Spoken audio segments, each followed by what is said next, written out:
안녕하세요. 슬립베럴 베이비의 김민정, 김지연입니다. 반갑습니다. 오늘은 슬베맘님들께서 왜 우리 쌍둥이들 수면 교육은 왜 안 알려주시나요? 하실 것 같아서 저희가 쌍둥이 수면 교육의 중요한 포인트 몇 가지를 들고 와서 소개해 드리려고 합니다. 맞아요. 쌍둥이 부모님들은 사실 수면교육 정말 필수템인 것 같아요. 아, 완전 필수죠.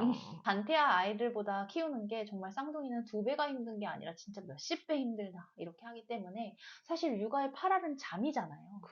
잠만 그럼요. 잘 자도 육아가 정말 쉬워져요. 그래서 맞습니다. 쌍둥이를 혼자서 특히 육아하시는 어머님들은 이 수면 교육을 성공하기 위해서 정말 많이 문의를 주시는데 저희 슬리프럴 베이비에서 막 새쌍둥이까지도 진행한 이력이 있었잖아요. 맞습니다. 그래서 저희 쌍둥이 같은 경우에도 케이스들이 굉장히 많은 편이기도 해요. 그래서 오늘은 저희가 쌍둥이 수면 교육할 때 어떤 것들을 조금 더 중점적으로 보는지 그런 것들을 한번 같이 안내를 드리도록 하겠습니다. 네. 우선 우리 쌍둥이 수면 교육의 다른 점 첫 번째는 우리 아이들을 분리시키는 겁니다. 우리 쌍둥이들은 서로 보통 분리시켜서 진행합니다. 하지만 우리가 진행하면서도 아이 하나하나 방을 따로 쓰는 경우도 있지만 같이 쓰고도 진행을 할 수는 있어요. 근데 보통 설명드릴 때 가능하시다면 분리해 주시는 걸 추천하고, 분리하실 수가 없고 환경상 안 된다면 같은 방을 써주시되 침대만 분리해 주시라 이렇게 말씀드리는데, 사실 같은 방을 써서 진행했을 때는 분리했을 때보다 조금 더 어려울 수는 있어요. 처음에 어느 선까지 도달하기까지 시간이 조금 더 걸릴 수는 있겠지만 전혀 불가능하지 않고, 사실 같은 방을 써도 잘 자는 아이들이 있기 때문에 이거는 정말 케이스 바이 케이스라고 말씀드릴 수 있습니다. 애들도 적응해요. 쌍둥이들은 맞아요. 특히나 잘 적응해요. 음, 다른 아이들이 울더라도. 하지만 가뜩이나 그 수면교육 초반에는 너무 예민하거든요. 그렇죠. 그래서 그 예민한 시기에 부모님들이 사실 마음이 굉장히 불편해 하세요. A와 B가 있는데 A라는 친구는 깨면 안 달래지는 애라 B가 혹시 울기 시작하면 막 어머님들이 그 수면교육 자체를 못 하시는 거예요. 특히나 새벽에는 혹시나 깰까봐. 그래서 어머님들이 수면 교육을 조금이라도 더 잘할 수 있도록 저희는 분리를 하는 걸 추천을 드리고, 한 명은 뭐 거실, 한 명은 안방 이런 식으로 진행을 해도 되고요. 한 명은 옷방, 한 명은 안방 이런 식으로 진행을 해도 괜찮아요. 맞습니다. 그래서 분리를 보통 추천드리지만 필수는 아니다, 할 수는 있다 라고 설명드리고 있습니다. 두 음. 번째는 어떤 게 있을까요? 두 번째는 우리 쌍둥이 아이들은 교정일수라는 게 어느 정도 대부분 있잖아요. 쌍둥이의 만삭은 보통 37주라고 하죠. 근데 37주 아이가 어쨌든 37주 1일 이렇게 태어나면은 아이는 만삭이기는 하지만 교정일수가 없기는 하지만 어느 정도 단태아들 아이들보다 한 3주 정도는 조금 차이가 날 수 있겠다라고 감안만 해주시는 게 좋을 것 같아요. 아이들마다 사실 발달 속도는 너무나 다르겠죠. 어떤 아이들은 14개월 때 걷기를 시작하고 어떤 아이들은 11개월 때부터 걷기를 시작을 하기도 하고요.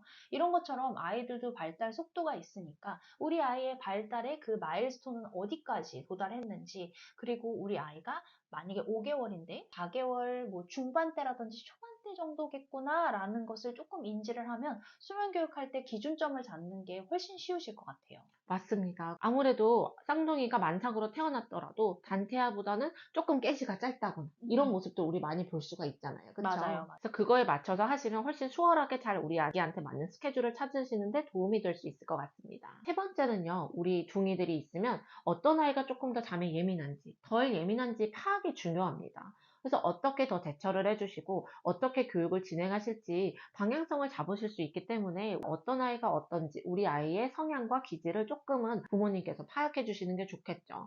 물론 많이 어릴 때는 기질과 성향이 경험이 많이 없다 보니 보여지는 게 적을 수는 있어요. 근데 뭐 이런 걸 알 수 있겠죠. 밥을 잘 먹는다? 전투정이 심하다? 기저귀를 조금 늦게 가면 더 불편해한다? 울음이 길다? 강도가 어떻다? 뭐 이런 부분들로 간단하게라도 우리 아이 A와 B가 어떤 차이가 있는지 보시고 수면 교육에 대입해서 해주시면 훨씬 수월하게 하실 수 있을 거라고 판단이 됩니다.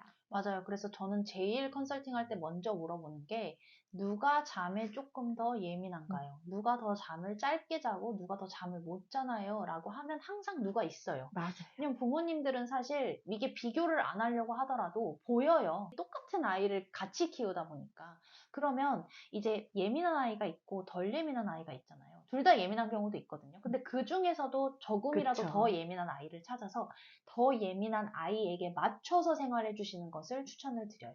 잘 자는 아이 기준으로 가다 보면 이 예민한 아이가 따라갈 수가 없어요. 맞아요. 근데 잘 자는 아이는 사실 어떻게 재워도 어느 정도 잘 따라오기 때문에 조금 더 예민한 아이 스케줄에 맞춰 주셔서 하면은 약간 부모님께서 스케줄을 일정하게 둘 다 할 수 있죠. 뭐 예를 들어서 한 아이는 2시 20분까지 자고 한 아이는 2시에 일어났어요. 그러면 그 잘 자는 아이는 더 늦게 자야 되니까 어머님의 양육이 먹놀잠이 같이 잘 때 사실 어머님도 휴식을 하셔야 되잖아요. 그럼요. 근데 그 휴식이 안 돼요. 계속 인터벌 있게 아이들을 계속 케어를 해야 되다 보니까 다른 아이는 또 울고 다른 아이는 힘들어하고 그래서 저는 양육자의 편의를 조금 위해서 스케줄을 좀 일정하게 하는 것을 추천을 드리는 편인 것 같고 그리고 만약에 양육자가 2명이다. 뭐 할머니와 엄마와 이렇게 양육을 했었을 때 그러면은 어느 정도 좀 조금의 차이는 다르게 할 괜찮을 것 수는 같아요. 있죠. 맞습니다. 맞아요. 그래서 이것이 바로 네 번째인데요. 우리 아이들의 스케줄을 예민한 아이에게 맞춰서 최대한 같이 일과를 운영하시라고 저희는 설명드립니다. 실제로 제가 최근에 컨설팅하고 있는 아이가 원래 쌍둥이인데 한 명만 진행했어요. 근데 하시다가 다른 아이를 추가하셔서 같이 하고 있어요. 근데 그 이유가 일단 아버님이 같이 휴직 중이시고 다른 아이는 아버님이 케어하시고 그나마 조금 덜 예민한 아이를 먼저 하고 하시고 싶다고 하셨는데 사실 같이 하는 게 좋잖아요. 그죠. 그래서 저희가 미팅을 하다가 갑자기 다른 아이도 투입이 됐는데 생각보다 다른 아이도 너무 잘 잘 수 있던 아이인 거예요. 그리고 곧 어머님께서 혼자 보셔야 됩니다. 그래서 계속 스케줄이 이 상태였거든요. 같이가 되나요? 라고 하셨는데 맞추시는 거예요. 그러다 보면 아이들이 수면이 조금 개선이 되죠. 그러다 보면 맞아져요. 그래서 처음에는 조금 맞추시는 게 번거롭고 힘드실 수 있어도 결국에는 나중에 혼자서도 잘 해나가실 수 있게 아이들이 잘 자기 시작하거든요. 그렇기 때문에 최대한 우리 아이들의 기상 시간을 비슷하게 맞추면서 일과를 정말 큰 차이 없게 해나가시면 좋을 것 같습니다. 정말 길어도 저는 15분, 20분 크게 차이 나지 않게 해주시는 것을 추천드립니다. 그리고 또 쌍둥이 부모님들한테 추천드리고 싶은 것 너무 같이 재우고 싶어 하시는 것 너무 이해가 되는데 얘네들도 아기잖아요. 아기들은 어쨌든 독립된 공간에서 자야 되는데 쌍둥이를 꼭 같은 침대에 재우고 싶어 하세요. 그래서 뭐 큰 범퍼 침대에다가 이렇게 같이 재우시는 부모님들도 굉장히 많으신데 범퍼 침대는 너무 크잖아요, 사실. 그래서 그냥 이케아에서 아기 침대 2개 사시면 범퍼 침대 사이즈만큼도 안 나올 거예요. 맞아요. 그래서 차라리 그렇게 하시고 최대한 방 끝과 끝 이런 식으로 분리하면 이 아이들도 서로 오름에서 훨씬 잘 적응을 하고 한 아이가 다른 아이를 깨우는 경우라든지 몸으로 졸업생분들한테 그런 얘기도 들었었어요. 쌍둥이 엄마인데 이제 아이가 같이 자고 싶어 한대요. 근데 작은 아이 위에 큰 아이가 맞아요. 엎어져서 올라가는 경우들이 종종 있다고 하더라고요. 위험하죠. 그래서 너무 위험하잖아요. 체중이 더 나가는 아이를 뭐라고 할 수도 없고 이 작은 아이가 너무 걱정이 되는 거잖아요. 그렇기 때문에 이런 상황이 없도록 서로 약간 공간을 분리해서 아이가 스스로 그리고 독립된 공간에서 조금 편하게 잘 수 있도록 조성을 해주시면 훨씬 도움이 될 것 같습니다. 네, 맞습니다. 그래서 쌍둥이 수면 교육, 단테 아들만 하는 거 아닌가요? 둥이들은 되나요? 라고 질문 많이 주시는데 쌍둥이 경험 저희 정말 많잖아요. 우리 쌍둥이들도 분명히 잘 배울 수 있고 잘 해나가기 때문에 영상을 보시고 조금 용기를 얻으셨으면 좋겠습니다. 네, 맞습니다. 오늘도 저희 쌍둥이 관련 교육 영상이 조금 도움이 되셨으면 좋을 것 같아요. 앞으로도 저희 슬립베럴 베이비 채널 많이 사랑해주시고 오늘 영상이 마음에 드셨다면 구독과 좋아요, 알림 설정 부탁드립니다. 감사합니다. 감사합니다.